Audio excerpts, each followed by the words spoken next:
This is the most ingenious, mind-blowing bank robbery the world has ever seen. Not because of how much they stole, but because of how they pulled it off. A flawless plan that left the cops completely baffled. And it all starts with Dalton Russell staring you down and saying, "Recently, I planned a perfect bank robbery." Dalton and his team arrive at Manhattan Trust Bank, blending into the bustling Wall Street morning. Disguised as painters, wearing overalls and carrying paint cans, they look so ordinary that no one gives them a second glance. As Dalton steps into the bank, his calm demeanor masks the chaos about to unfold. Within seconds, he disables the security cameras with practiced precision, and his team efficiently locks the doors, trapping everyone inside. The first wave of panic ripples through the bank, as employees and customers alike are forced to the ground at gunpoint. The robbers' swift and controlled movements make it clear they've done this before, or at least planned for every contingency. Outside, a police officer notices smoke pouring out of the bank. Uncertain whether it's an accident or something more sinister, he cautiously approaches, only for Dalton to appear at the door. In a chillingly composed tone, Dalton announces, "I have got hostages, and will not hesitate to kill them if the police come any closer." The officer immediately radios for backup. "Cal, give me an 85er with a gun, possible hostages." And soon the bank is surrounded by a fleet of police cars, their sirens cutting through the tense Manhattan air. The growing crowd of onlookers adds to the pressure as news of the heist spreads like wildfire. Meanwhile, Arthur Case, the powerful owner of Manhattan Trust Bank, receives the news of the robbery. "Sir, there's a robbery in progress at one of our branches." Normally unshakable, Arthur's reaction betrays his unease. His hands tremble slightly as he processes the implications of the situation. It's not just the robbery that concerns him, it's what's inside the bank. Arthur quickly contacts Madeline White, a sharp and calculating fixer known for her ability to handle delicate matters with ruthless efficiency. He demands her help in protecting a specific safety deposit box. "You tell me, I don't need to know what's in that box." One that contains a family heirloom of immense personal and financial value. If the contents are exposed, it could ruin everything, Arthur hints. But when Madeline presses for details, he remains evasive. She warns him that if he lies or withholds critical information, "What's inside that box, young lady, has belonged to me, their deal will be off." Reluctantly, Arthur agrees, though the tension in his voice suggests he's hiding more than he's letting on. At the scene of the heist, two experienced hostage negotiation detectives, Keith Frasier and Bill Mitchell, are introduced. Detective Frasier, sharp-eyed and unflappable, is eager to prove himself after facing recent scrutiny over a missing evidence fund. His partner Mitchell balances Frasier's intensity with a more pragmatic approach. As they rush to the scene, Captain Darius briefs them on the unfolding crisis. Unknown number of suspects and an unknown number of hostages, he admits grimly, emphasizing the complexity of the situation. The lack of information adds another layer of uncertainty to an already volatile standoff. Inside the bank, Dalton and his team execute their plan with unnerving precision. First, they divide the hostages into two groups, employees and customers, asserting control over the situation. Dalton demands all phones and keys be handed over. "Cell phones and your keys out of your pocket." When one employee nervously claims he left his phone at home, Dalton coolly searches his office and finds it, revealing the lie. "Okay, I'm sorry, please."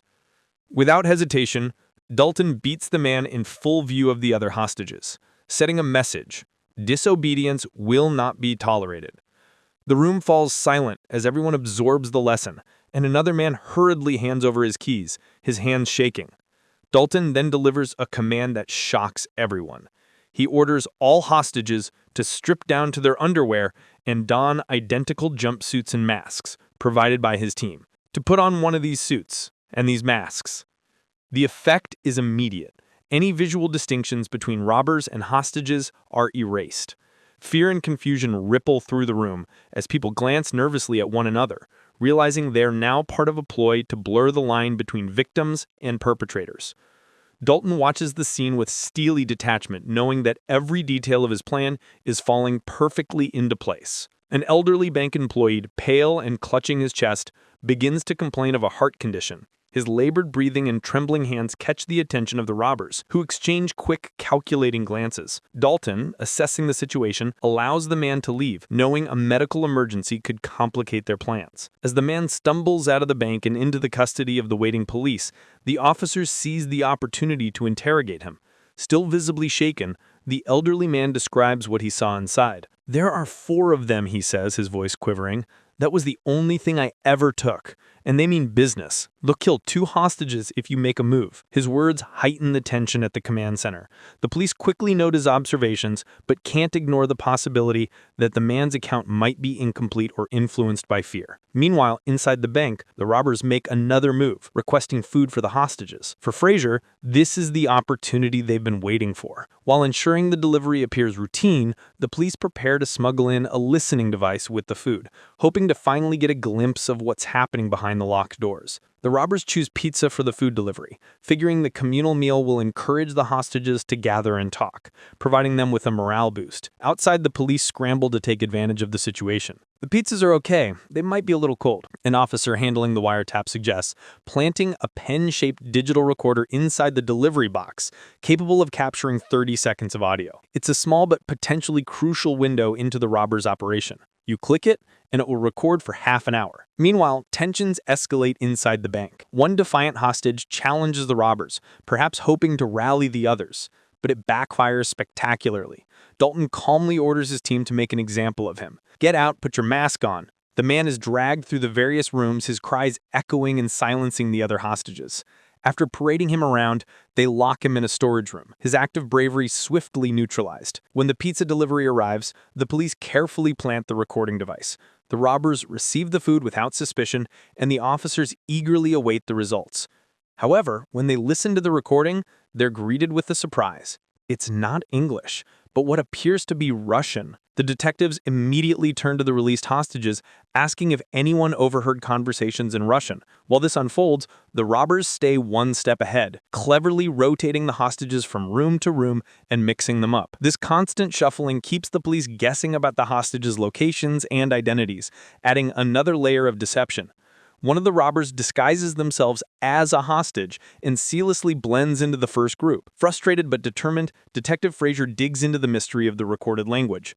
A Russian-speaking officer listens carefully but quickly debunks the theory. It's not Russian. Frasier, always thinking on his feet, decides to play the recording over a loudspeaker outside the bank. "Play that over on the speaker for me." Excuse me, hoping someone in the crowd might recognize the language. "Does anybody know what language they're speaking?" Amid the murmurs of the gathered onlookers, a construction worker steps forward, claiming he recognizes it. "That's Albanian," he says confidently, noting it sounds like the language his ex-wife spoke. "My ex-wife and her parents are Albanian." Intrigued, Frasier has the police track her down. She agrees to help, but only after negotiating to have her mounting parking tickets dismissed. With no other leads, Frasier begrudgingly agrees. The woman listens to the recording and bursts into laughter. "That's so funny!" She reveals that it's not a conversation at all, but a speech by Enver Hoxha, the former communist leader of Albania. The robbers had fed the police a decoy, using a random recording to derail their efforts. Frasier, though frustrated, can't help but respect the robbers' cunning. "These guys are smarter than your average crooks," he mutters to Mitchell. "So they're playing tapes wars now?" Inside the bank, Dalton and one of his accomplices make their move. They open the vault and retrieve what they've been after all along, a specific set of documents. Alongside the papers, they take bags of diamonds and a box of valuables. Dalton carefully pockets the documents, the true target of the heist, while his partner seals the box, ensuring their haul appears untouched.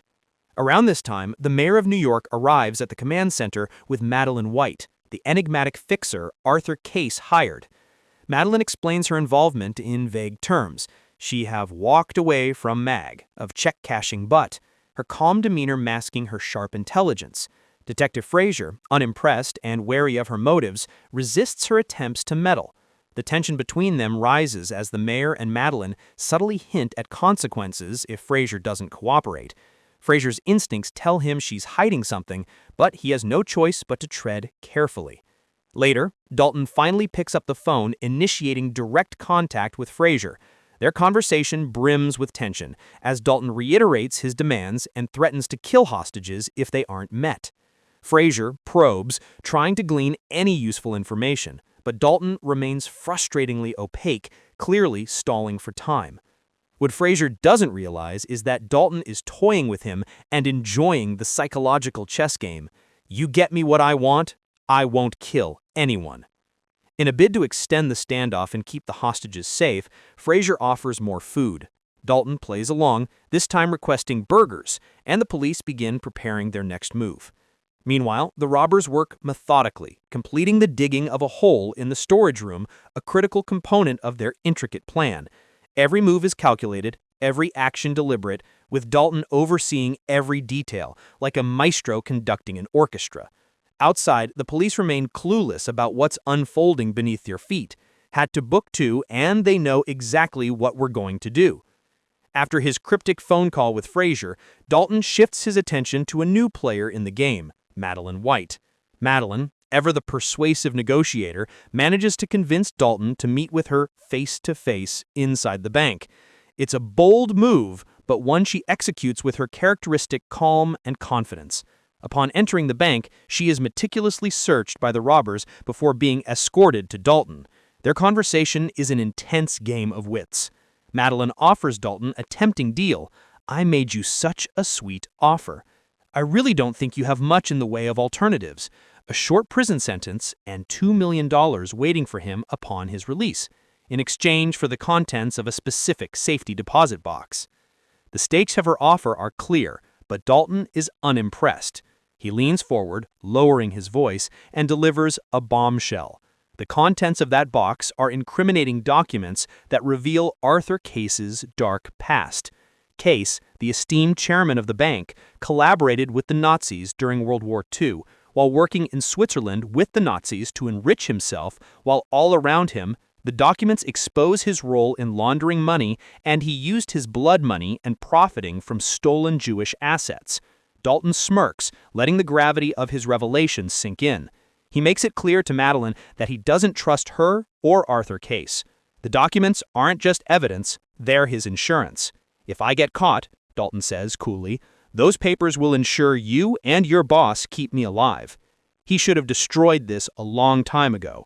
He didn't, so now it's mine. His words leave Madeline visibly unsettled, though she tries to hide it. After leaving the bank, Madeline meets with Frasier. She tells him that Dalton is exceptionally intelligent and, despite his threats, does not appear to be a killer. Frasier listens carefully, his suspicions about Dalton's deeper motives growing. Frustrated by the lack of progress, Frasier decides it's time to bend the rules. He's convinced that Dalton is always one step ahead and that the usual playbook won't work. Frasier calls Dalton and offers to arrange the plane he demanded, on one condition: Frasier must be allowed inside the bank to check on hostages. After a tense pause, Dalton agrees. "Meet me at the front door," setting the stage for another calculated move. Inside the bank, Dalton escorts Frasier through the chaotic yet eerily controlled scene. The hostages, still wearing identical jumpsuits and masks, sit in mixed groups. Frasier observes them carefully, noting that they appear unharmed and relatively calm. One hostage stands out to him, a young boy. Frasier pleads with Dalton to release the child. "Let me take the kid." But Dalton refuses, his tone firm but not aggressive. Before leaving, Frasier makes a bold move. As they near the exit, he attempts to grab Dalton's mask, hoping to reveal his identity. The room freezes for a moment, tension crackling like electricity, but before Frasier can succeed, another robber intervenes, shoving him back. Dalton, visibly annoyed, reiterates his demands for buses and warns Frasier not to test his patience again. Back in the command truck, Frasier tells Captain Darius that he doesn't believe Dalton is a killer. He doesn't bite. Why? He advises the team to hold their position and see what Dalton does next. But Darius grows impatient. The delicate balance of the situation begins to shift. The next phone call from Dalton changes everything. He instructs the police to adjust the surveillance cameras to point at a specific window. What happens next shocks everyone. The police witness Dalton seemingly executing a hostage on live feed. The tension in the command center explodes, and Captain Darius immediately removes Frasier from the case, taking over himself. Under Darius's leadership, the police prepare for a tactical assault on the bank. He orders the use of rubber bullets to minimize casualties, but the risks remain sky-high. Mitchell voices his concern, warning that if the operation goes wrong, Frasier will take the fall. Frasier, though sidelined, remains calm. He tells Mitchell that he's made a deal with Madeline, though the specifics remain unclear. As the clock ticks down, the police inch closer to storming the bank, unaware that Dalton is orchestrating every moment to perfection. Just as the tactical raid is about to commence, Frasier makes a crucial discovery. Dalton and his team have been eavesdropping on their every move. Hidden in a supply box, the robbers planted a transmitter to stay one step ahead of the police. Alarmed, Frasier urgently calls Captain Darius to warn him, but Darius, impatient to resolve the standoff, brushes off the warning and orders the operation to proceed as planned. Inside the bank, Dalton hears the police gearing up for the assault. Remaining calm and methodical, he signals his team to execute the final phase of their plan. Smoke bombs are detonated, filling the bank with a thick haze that blinds the tactical unit as they breach the building. Amid the chaos, the robbers blend in seamlessly with the hostages who are being released en masse. Each person exiting the bank is immediately detained by the police, further complicating efforts to identify the perpetrators. The tactical unit sweeps the bank with precision, clearing every room, including the vault and the storage room. Yet, to their astonishment, they find nothing. No robbers, no stolen items, not even the supposed dead hostage who was shot on camera. Adding to the mystery, the police discovered that the robbers' weapons were mere replicas, realistic, but completely harmless toys. Gotta be kidding me. Toys? The murder, it turns out, was a carefully orchestrated ruse. Outside, the scene grows increasingly chaotic as the released hostages are corralled and taken for questioning. Since everyone is dressed identically, distinguishing between hostages and robbers becomes impossible. Frustrated, Captain Darius declares the case closed, insisting there's nothing left to investigate. But Frasier, ever the tenacious detective, refuses to accept defeat. He knows there's more to the story. One of the good guys here. We are back to square one. Later, while reviewing the case, Frasier uncovers a clue, a reference to a secret safety deposit box tied to Arthur Case. Digging deeper, he begins connecting the dots between the robbery, Madeline White, and Case's suspicious involvement. Seeking answers, Frasier arranges a meeting with Madeline. With evidence of her and the mayor's blackmail in hand, he confronts her, using the leverage to demand information about the elusive deposit box.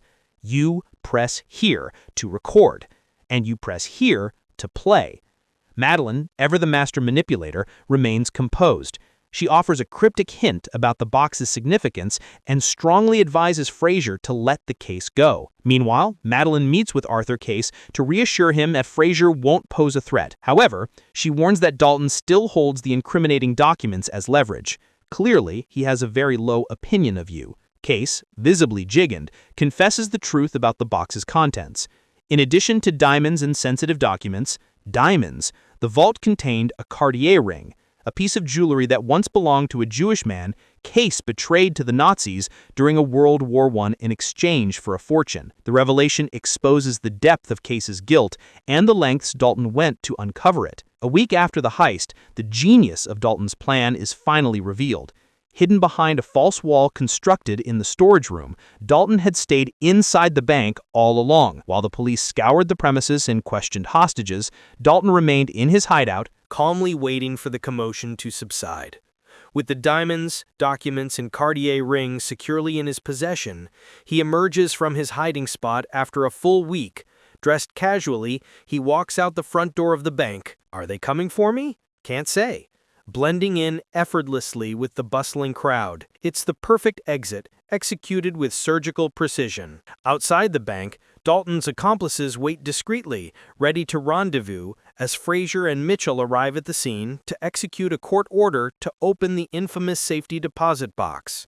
Frasier unknowingly brushes past Dalton, who vanishes into the city like a ghost. Inside the vault, Frasier finally opens the mysterious box, only to find its contents both baffling and damning. There's no trace of the documents or the diamonds.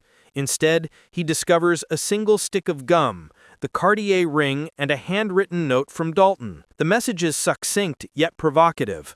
Follow the ring. Frasier holds the note in one hand and the ring in the other. the weight of the mystery pressing down on him as he pieces together the implications.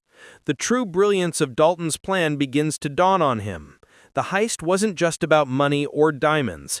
It was about exposing a decades-old crime and bringing a powerful man to justice. Frasier, determined to uncover the truth, refuses to let the case go. Armed with the Cartier ring and his growing suspicions, he confronts Arthur Case in his opulent office. The once confident banker tries to maintain his composure, but Frasier's relentless questioning leaves him visibly shaken. Armed robbers laid siege to your bank. Frasier hints at Case's involvement in something deeply immoral, carefully choosing his words to needle the older man without directly accusing him. When Frasier places the Cartier ring on the desk between them, its silent presence speaks volumes. "You play a good game, detective," she says, her tone laced with reluctant respect. Frasier simply nods, standing tall as he turns to leave the stunned pair behind. In the film's final moments, Frasier returns to his modest apartment. As he removes his jacket, something falls from its pocket. A small diamond. He picks it up, his mind racing. Dalton, somehow, during their brief encounter at the bank, the master thief had slipped the gem into Frasier's pocket. A parting gift? Or perhaps a challenge. Frasier sits down, turning the diamond over in his hand, a smirk forming on his lips. It's a silent acknowledgement of the game they played, one built on wit, strategy, and a mutual understanding of the gray areas between right and wrong. For all their differences, the detective and the criminal share a rare respect for each other's intelligence and resolve. The camera lingers on Frasier's thoughtful expression as he places the diamond on his desk. The world outside his window hums with the life of the city, unaware of the secret battles fought within its walls. The screen fades to black, leaving the audience to ponder the moral complexities of justice, power, and the brilliance of Dalton Russell's perfect crime.